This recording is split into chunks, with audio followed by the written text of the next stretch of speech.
Ren tossed her paper fan high into the sky, flipping backward onto her hands and landing just in time to pluck the hilt from the air.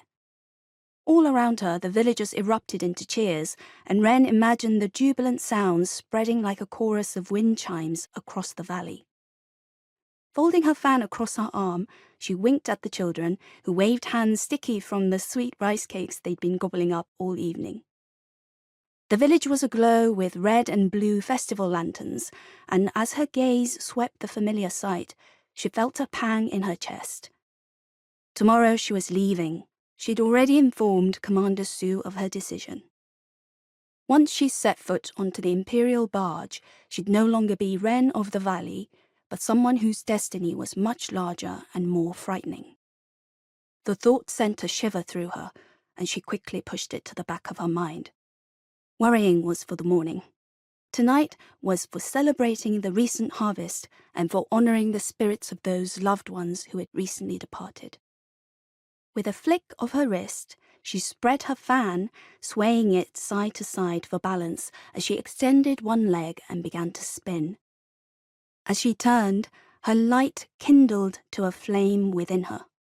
It emanated from her core outward, suffusing her with warmth. The wind swirled around her. She spun faster. Her magic was still so new to her, raw and untrained. There was much for her to learn about how to control it and what she was capable of. She could manipulate wind, heal minor wounds, and wield silver light, but what else could she do? Only recently she'd discovered she had wings. They'd manifested the morning of the Festival of Light when she'd used them to save herself, to save Sunho. For a moment, it was as if he was beside her. She could see his handsome face, his eyes that shone brightest when gazing at her. She could feel his hand, warm and strong, gripping her own. Then, just as the sensations arrived, they shifted, her mind flooding with images of teeth and claws. Her ears rang with the agonized roar of a soul being ripped in two. Breaking from the spin, she stumbled and fell to the ground. Her heart pounded in her chest.